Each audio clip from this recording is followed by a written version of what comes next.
Hello friends, welcome back to our channel. Friends, ఈ వీడియోలో మనం ఈరోజు అన్ని న్యూస్ పేపర్లో వచ్చినటువంటి ఇంపార్టెంట్ ఎడ్యుకేషన్ అప్డేట్స్ ఏందో చూద్దాం. ఈరోజు అయితే చాలా ముఖ్యమైనటువంటి కరెంట్ అఫైర్స్ ఉన్నాయి. వాటన్నిటి గురించి వన్ బై వన్ క్లియర్గా అయితే చూద్దాం. వీడియో చూస్తున్న ప్రతి ఒక్కరు వీడియోని ఖచ్చితంగా లైక్ చేయండి. ఇది ఎవరికైతే యూజ్ ఉంటుందో వారికి షేర్ చేయండి. అదేవిధంగా సబ్స్క్రైబ్ చేసుకొని చూడండి. రెగ్యులర్గా మీకు జాబ్ అప్డేట్స్ అంతాయి. మన టెలిగ్రామ్ గ్రూప్లో కూడా జాయిన్ కాండి. దాంట్లో కూడా రెగ్యులర్గా జాబ్ అప్డేట్స్ షేర్ చేస్తున్నాను. మీకు చాలా యూజ్ ఉంటుంది. ఆ గ్రూప్లో కంపల్సరీ జాయిన్ కాండి. ఫ్రెండ్స్, మన ఛానల్ ద్వారా గ్రూప్ 4కి సంబంధించినటువంటి ఫుల్ వీడియో కోర్స్ అనేది మన యాప్లో జస్ట్ 500 రూపీస్కి అందుబాటులో ఉంది. దానికి సంబంధించిన శాంపిల్ క్లాసెస్ కూడా అక్కడ ఉంటాయి. అవి విన్న తర్వాత నచ్చితే కోర్స్ తీసుకోండి. ఇక కరెంట్ అఫైర్స్ పీడిఎఫ్ కూడా ఉన్నాయి. సో 20 రూపీస్ పర్ మంత్ చొప్పున చెల్లించి మీరు ఆ పీడిఎఫ్ని అయితే తీసుకోవచ్చు. టెస్ట్ సిరీస్ ఉన్నాయి. తెలంగాణ చరిత్ర కావచ్చు, తెలంగాణ ఉద్యమ చరిత్ర, అండ్ అదేవిధంగా జనరల్ సైన్స్ సంబంధించినటువంటి టెస్ట్ సిరీస్ కూడా ఉన్నాయి. దాంతోపాటుగా TSPSC కావచ్చు, ఇతర పోటీ పరీక్షలు యూజ్ అయ్యే విధంగా ఒక షార్ట్ హ్యాండ్ రైటింగ్ నోట్స్ కూడా జనరల్ స్టడీస్ విభాగంలో మీకు అందించడం జరిగింది. అక్కడ దానికి సంబంధించిన శాంపిల్ పీడిఎఫ్స్ ఉంటాయి. చూసిన తర్వాత నచ్చితే పీడిఎఫ్ అయితే తీసుకోండి. సో యాప్ లింక్ కింద డిస్క్రిప్షన్లో ఉంటుంది. ఒకసారి అయితే చూడండి. చూసిన తర్వాత నచ్చితే కోర్స్ తీసుకోండి. ఫ్రెండ్స్, ఈరోజు న్యూస్ పేపర్లో వచ్చినటువంటి అప్డేట్స్ కనుక చూసినట్లయితే మనకు ఫస్ట్ అప్డేట్ వచ్చేసి 2 రోజుల్లో గ్రూప్ 1 హాల్ టికెట్స్ అంటూ గ్రూప్ 1 ప్రిలిమ్స్ ఎగ్జామ్ సంబంధించిన ఒక అప్డేట్ ఇక్కడ సాక్షి న్యూస్ పేపర్లో మనం చూడవచ్చు. సో ఇక్కడ చూసినట్లయితే రాష్ట్రంలో గ్రూప్ 1 పరీక్షల ఏర్పాట్లు దాదాపు పూర్తయ్యాయి. ఈ నెల 16న గ్రూప్ 1 ప్రిలిమ్స్ పరీక్ష నిర్వహించనున్నట్లు తెలంగాణ రాష్ట్ర పబ్లిక్ సర్వీస్ కమిషన్ ఇప్పటికే ప్రకటించింది. సో దీనిలో భాగంగా మనకు పరీక్షకు వారం రోజుల ముందు నుంచి హాల్ టికెట్లు జారీ చేసేందుకు కసరత్తు చేపట్టిందని చెప్పేసి ఇక్కడ ఇచ్చారు. సో ఇప్పటికే హాల్ టికెట్ల జారీకి సంబంధించినటువంటి ఏర్పాట్లు పూర్తి కాగా అధికారులు వాటిని సాంకేతిక కోణంలో మరోసారి పరిశీలిస్తున్నారని చెప్పేసి ఇక్కడ చూడవచ్చు. సో ఈ ప్రక్రియ పూర్తయ్యాక 2 రోజుల్లో TSPSC వెబ్సైట్లో హాల్ టికెట్లు అందుబాటులో ఉంటాయని చెప్పేసి అయితే ఇక్కడ మెన్షన్ చేయడం జరిగింది. టోటల్గా మనకు ప్రిలిమ్స్ ఎగ్జామ్స్కు 3,80,000 మంది అయితే ఎగ్జామ్ రాయబోతున్నారు. సో దీనిలో భాగంగా మనకు 1:50 రేషియోలో మెయిన్స్కి అయితే ఎంపిక చేయనట్లు ఇక్కడ ఇవ్వడం జరిగింది. సో ఈ నెల 16న జరిగేటువంటి గ్రూప్ 1 ప్రిలిమ్స్ ఎగ్జామ్ సంబంధించి 2 డేస్లో హాల్ టికెట్స్ అనేది వెబ్సైట్లో అందుబాటులో ఉంటాయని చెప్పేసి మనకి ఇక్కడ అప్డేట్ అయితే చూడవచ్చు. సో నెక్స్ట్ మరొక అప్డేట్ కనుక ఇక్కడ చూసినట్లయితే మనకు హైదరాబాద్లో ఉన్నటువంటి భారత్ డైనమిక్ లిమిటెడ్ నుంచి ఒక నోటిఫికేషన్ అయితే రిలీజ్ చేశారు. టోటల్గా 37 వేకెన్సీస్ తోటి నోటిఫికేషన్ అయితే రిలీజ్ కావడం జరిగింది. ఇవన్నీ మనకు మేనేజ్మెంట్ ట్రైనీకి సంబంధించినటువంటి ఉద్యోగాలు. సో మొత్తం 9 విభాగాల్లో ఉద్యోగాలు అయితే ఉండడం జరిగింది.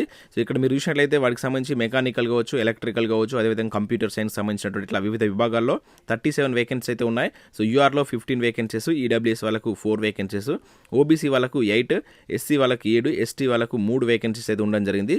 సో ఇక్కడ చాలా మంచి పే స్కేల్ అయితే ఉంది. స్టార్టింగ్ శాలరీ 40,000 నుంచి అయితే స్టార్టింగ్ శాలరీ ఉండడం జరిగింది. సో వీటికి సంబంధించినటువంటి కంప్లీట్ డీటెయిల్ నోటిఫికేషన్ అనేది కమిషన్ వెబ్సైట్లో ఉంటుందని చెప్పేసి అయితే ఇక్కడ మెన్షన్ చేశారు. కాకపోతే ఇప్పటి వరకు పూర్తి నోటిఫికేషన్ అయితే మనకి వెబ్సైట్లో అయితే ఇంకా రాలేదు. ఈ రోజు ఈవినింగ్ రేపటి వరకు వచ్చేటువంటి ఛాన్స్ ఉంటుంది. సో వన్స్ ఇది రాగానే నేను మన టెలిగ్రామ్ గ్రూప్లో షేర్ చేస్తాను. లేదంటే మీరు కూడా ఒకసారి చెక్ చేయండి. చెక్ చేసిన తర్వాత వీటికి సంబంధించిన ఎలిజిబిలిటీ కనుక మీరు ఉన్నట్లయితే వీటికైతే అప్లై చేసుకోండి. సో అప్లికేషన్ డేట్ అనేటువంటిది నెక్స్ట్ మంత్ 28 కంప్లీట్ అవుతుందని చెప్పేసి, సో ఈ నెల 29th నుంచి స్టార్ట్ అవుతుందని చెప్పేసి ఇక్కడైతే మెన్షన్ చేయడం జరిగింది. సో ఇంట్రెస్టెడ్ క్యాండిడేట్స్ ఒకసారి ఈ రోజు లేదా రేపు ఒకసారి ఈ వెబ్సైట్ అయితే చూడండి. సో దీని కనుక మీకు ఎలిజిబిలిటీ ఉంటే అప్లై చేసుకోండి. ఇక నెక్స్ట్ కనుక చూసినట్లయితే గెయిల్ ఇండియా లిమిటెడ్లో సో 77 వేకెన్సీస్ సంబంధించినటువంటి ఒక నోటిఫికేషన్ కూడా రిలీజ్ అయింది. సో మేనేజర్, ఆఫీసర్, అదేవిధంగా సీనియర్ ఆఫీసర్ సంబంధించిన ఉద్యోగాలు అయితే ఉన్నాయి. ఆన్లైన్లో వీటికి మీరు అప్లై చేసుకోవాల్సి అయితే ఉంటుంది.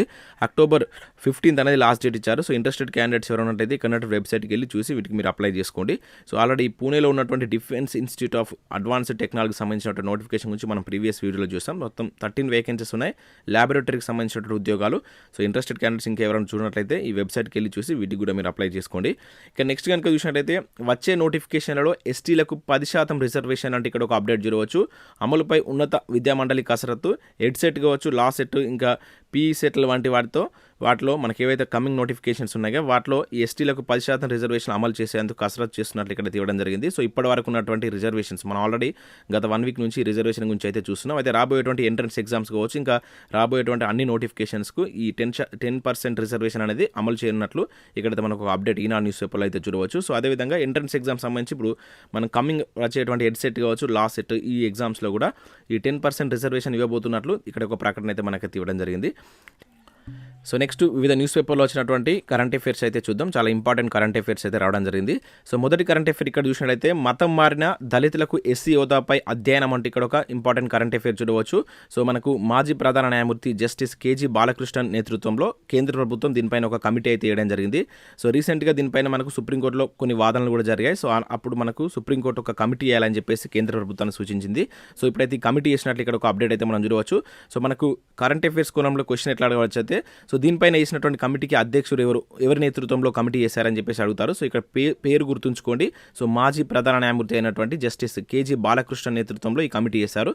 ఇక్కడ ఏంటంటే క్రైస్తవులు కోసం ముస్లిం మతంలోకి ఎస్సీ వాళ్ళు మతం మారినప్పుడు సో వారికి ఎస్సీ హోదా కల్పించేటువంటి అంశం పైన అధ్యయనం చేయడానికి ఈ కమిటీ వేయడం జరిగింది. చాలా ఇంపార్టెంట్ కరెంట్ అఫేర్. ఈ పేరు గుర్తుంచుకోండి అండ్ ఈ అంశాన్ని కూడా గుర్తుంచుకోండి.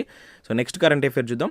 సో జాతీయ పార్టీగా మారాలంటే ఇక్కడ చూడవచ్చు. సో రీసెంట్గా మనకు టీఆర్ఎస్ జాతీయ పార్టీగా మారడానికి సో బీఆర్ఎస్గా పేరు అయితే చేంజ్ చేయడం జరిగింది. సో ఈ నేపథ్యంలో సో మనకి ఇది కరెంట్ ఇష్యూలో ఉన్నటువంటి సంఘటన కనుక దీనిపైన మనకు స్టాటిక్ జీకే అంశాలు అడగవచ్చు, ఇంకా ఏదైనా క్వశ్చన్ అడగడానికి ఛాన్స్ అయితే ఉంటుంది.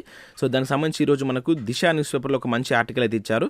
సో జాతీయ పార్టీగా మారాలంటే ఏ కండిషన్స్ అనేవి ఉండాలని చెప్పేసి ఇక్కడ ఇచ్చారు. మనకు 1968 ప్రకారం కొన్ని నిబంధనలు అయితే ఉన్నాయి.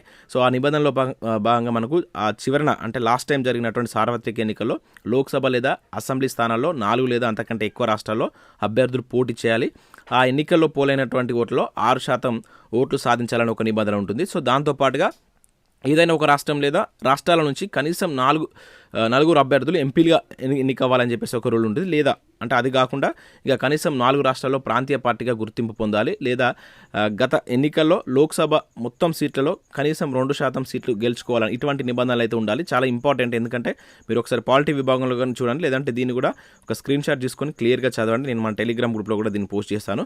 అదేవిధంగా ఇప్పటివరకు దేశంలో ఎన్ని జాతీయ పార్టీలు ఉన్నాయనేది కూడా చాలా ఇంపార్టెంట్. ఇప్పటివరకు అంటే 2021 సెప్టెంబర్ 23 వరకు as for election commission report ప్రకారం మన భారతదేశంలో ప్రజెంట్ 8 జాతీయ పార్టీలు అయితే ఉన్నాయి. వాటికి సంబంధించిన లిస్ట్ కూడా ఇక్కడ ఇవ్వడం జరిగింది. అదేవిధంగా ప్రాంతీయ పార్టీగా గుర్తింపు పొందాలంటే ఏ నిబంధనలు ఉండాలని కూడా ఇక్కడ ఇచ్చారు. సో నేను టెలిగ్రామ్లో షేర్ చేస్తాను. చాలా ఇంపార్టెంట్ కరెంట్ అఫేర్ ఇది.